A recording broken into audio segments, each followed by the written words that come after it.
Kalian pernah kepikiran gak sih, apa yang terjadi di balik dapur sebuah penjara? Nah, kali ini kita bakal ngintip sebuah program yang inovatif banget. Ini bukan cuma soal makanan loh, tapi juga soal rehabilitasi dan, ya, harapan baru. Yuk kita mulai. Coba dibayangin tantangannya. Kita harus siapin makanan buat ratusan, bahkan ribuan orang setiap hari. Di lingkungan yang super ketat. Ini bukan sekedar masak biasa, ini tuh operasi logistik dan kesehatan yang skalanya besar banget.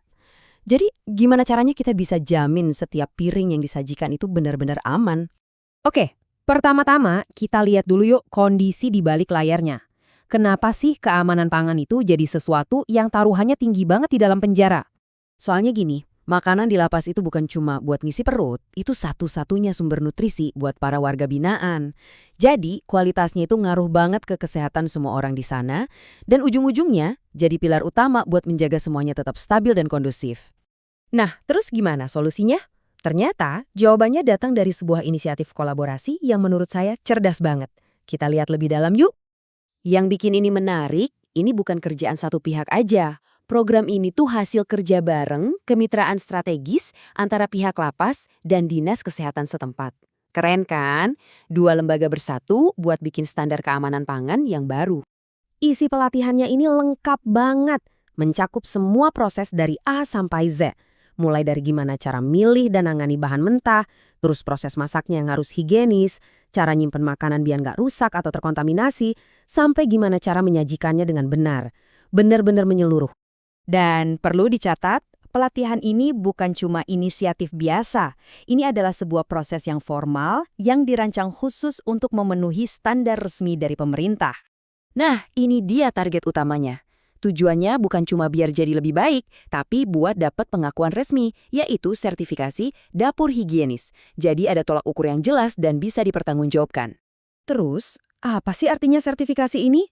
Artinya, para petugas dapur, atau istilah resminya penjamah makanan, itu udah dilatih dan punya sertifikat. Dan yang paling penting, semua proses di dapur itu udah sesuai sama aturan kesehatan nasional. Dan ini dia payung hukumnya. Semua standar dan kriterianya itu berdasarkan peraturan pemerintah yang spesifik, yaitu Permenkes nomor 14 tahun 2021. Ini menunjukkan kalau program ini serius banget dan valid.